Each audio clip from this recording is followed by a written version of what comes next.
Hello, this is Mr. Huber. In this lesson, we're going to look at inverse variation. First, a quick reminder about direct variation. Direct variation is an equation that has the form y equals kx. K is some constant of variation. We can find the k by dividing both sides of this by x. We get k equals y over x. Remember, in a direct variation, as one variable goes up, the other variable goes up. So if x increases, y increases. If x decreases, y decreases. An inverse variation switches that. Okay, so in an inverse variation, when one variable increases, the other one is going to decrease proportionally. All right? And the general form for that equation is going to be xy equals k. You can see a difference from up here. Here, y is equal to k, the constant variation, times x. Down here, we're going to see that k is equal to y times x. All right? So if we had a y value, it's k over x. Instead of k times x, it's k divided by x. And the other way works as well. We could divide both sides of this by y and get x equals k over y. Generally, we use y equals when we're writing equations. Okay, so again, direct variation, y equals k times x. Indirect variation, y equals k divided by x. The constant of variation in inverse is the product of x and y values that are related to each other. Okay, so let's look at a couple of examples here of things we can do with inverse variation. First, we want to determine if something is direct or indirect variation. Okay, so we want to know if this is direct variation or indirect variation.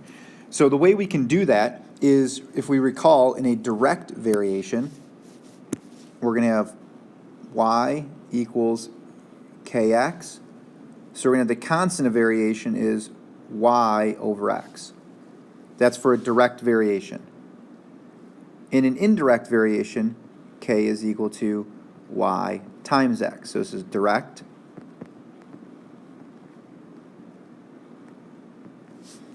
And then this is indirect. So we can use the y and x values to figure out which it is. So in this first example, we have x values. All right, these are our x values, and these are our y values. If we want to find out if it's direct variation, we're going to do y over x. So in this first example, we're going to do y over x, and then y over x. And we want to see if these are equal. These should be the same if it's direct variation. Okay, we could quickly cross multiply or just notice 8 over 3 is not going to be equal to 4 over 6. Turn them into decimals. Notice 8 is bigger than 3, and the other fraction is 4 bigger than 6. You can't have those equal to each other.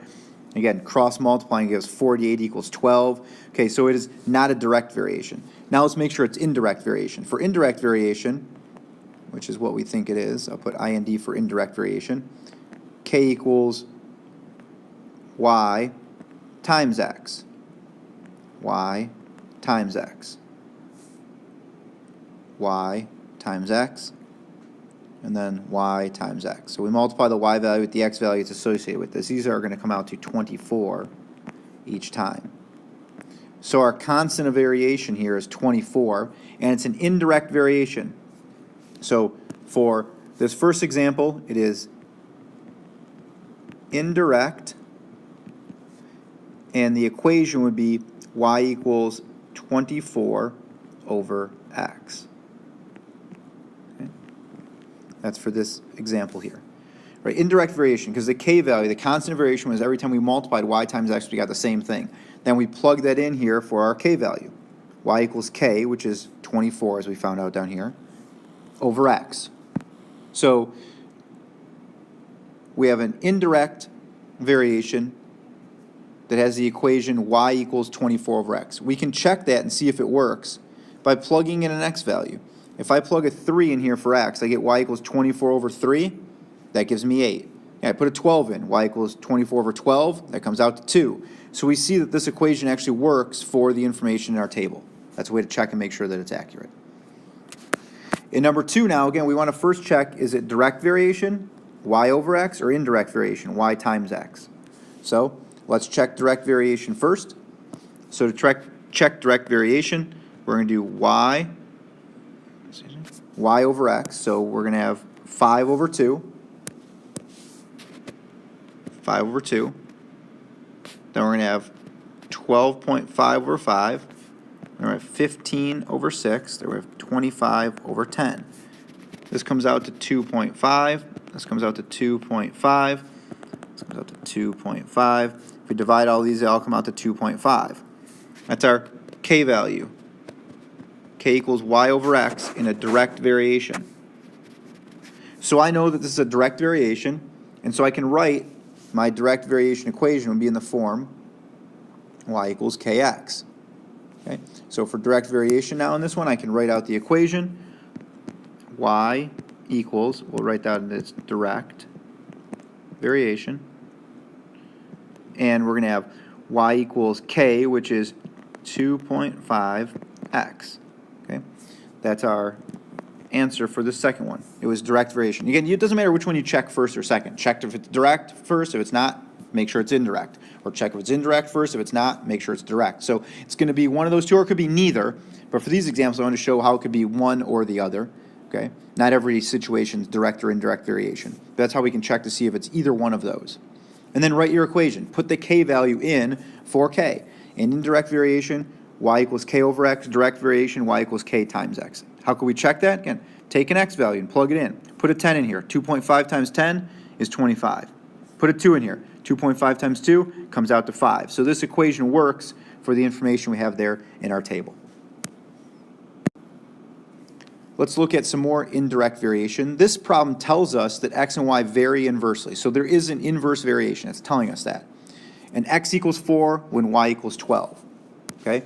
So if we know it's inverse variation, we know that it's going to have the equation y equals k over x. Y equals k over x, which means our k value, right, is x times y. So if we want to write the equation, our k value here is going to be x times y. That's going to be a k value of 48. So we can write our equation as y equals 48 over x, which is 4. Right? Y equals 48 over 4. That's our function that models this. Y equals 48 over 4. Now we want to graph it. So we graph it. We've got 1 point. X is 4 and y is 12. So we'll make a table of values. Okay. Let's plug in some negatives. I'm going to plug in, let's say, negative 2. Okay, I'm going to plug in 0. Okay, if I do that, I want to be a little careful because when I plug in 0 here, I'm not going to be able to have 0. Right? I can't divide by 0. There'll be no value for y. Okay, so I can't plug in 0. All right, maybe I should plug in some positives. So I could plug in 2. That'll work. 4 I've already got when x was 4. And how am I picking these numbers? Pick numbers that you can divide 48 by nicely. We know, looking at our equation, over here we should have had a y equals 48 over x. Let's change that real quick. All right, in our equation here, we can plug in numbers for x. We should plug in numbers that we can divide 48 by. So you could plug in 5. Well, what's 48 divided by 5? That's going to be some decimal. Let's not necessarily do that. We can divide it by 2. We can divide it 4, 6, 8, things like that. So let's try some of those. So 4, 6, 8. Okay? So skip our negative there and our 0. Let's just focus on these positive x values. So I'm going to get 24. 48 divided by 4, 12. 48 divided by 6 is 8. 48 divided by 8 is 6. So I've got these values. Again, you can see as x increases, y decreases. That's what happens in an inverse variation. Now if I want to graph this, over on my graph here, I should probably go by something more than 1s because I'm going to run off my graph if it's 10. So even if I go by 2s, 24 is going to be up here somewhere. Okay? So let's look at these other values. We'll go by 2s. Okay, we're going to have 8 comma 6. So 8 comma 6, if I go by 2s, right there. 6 comma 8, right here. And again, I'm going by 1, 2, 3, and then my y's, I'll go by 2. So I should specify 4, 6, 8. Okay? Then I'm going to have 4 comma 12, right here. 2 comma 24, again, somewhere off the graph over here. 1 comma 48, right, would be, you know, way up here. Okay? So I can see that I'm going to have a graph that generally, right, follows this trend there. That's my inverse variation. So that's how I can graph it. Make a table of values and graph it. Okay. If I had put in -2, 40 divided by -2 would be -24. So that would be over here. All right, so I'm going to have a similar branch of the graph over this way. So now let's try some of those negatives. We saw it was going to be at 0, not exist there, so that would be a little challenging. So now if I, in my table, put in -2, I'm going to have -24. If I put in -4, I'm going to have -12, and so on. You can see it's going to be these same values, but now they're negatives. Negative x value give us a negative y value. And so we'd have that same branch of the graph, and without drawing them too exactly right, be something like this. We get some exact points you should plot in, but it'll be something over there in the third quadrant. So you want to draw both parts of that graph, some with positives and negatives, just showing how they're a little different there. Okay, so there's our graph. And now the next part is, what's the value of y when x is 10? So I'm going to take my equation, and I'm going to plug in a 10 for x. So y equals 4.8. When x is 10, y is 4.8. Right? So make sure we know how to write the inverse variation. That's our key here to start this off. To write the inverse variation, we have to have a k value. K is equal to x times y. So k in this case was 48, and then we can write our equation that we can graph and use from there. Before we look at some more examples of how to write direct and inverse variation, let's talk about some unusual mammals. Mammals. Humans are mammals. Lots of different mammals you may know out there. A mammal that's knees face backwards seems unusual, and there are other animals and things that have knees that face backwards, but only one mammal where this is the case, and it's a bat. A bat, yes, actually is a mammal, and its knees face backwards. That helps with hanging.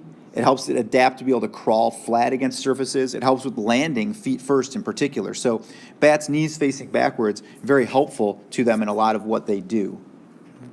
So the only mammal whose knees face backwards. Okay, let's see a couple other examples here. First one of direct variation. So these values are direct variation. We want to find that missing value. There's an x value we don't know. So if it's direct variation, that's our first thing to look at, is that it says it's direct variation. So that's going to be y equals kx. So that means k is equal to y over x. So in this example, we can use this first part, and we're going to have k equals 2 over 4. That's 1/2. So we can write y equals 1/2 x. That's our direct variation equation. And now if I want to find out this missing x value here, right, I can take the 12 and put it in for y equals 1/2 x. And then if I multiply both sides by 2, cancel that half out, I'll get 24 equals x. That's my missing x value.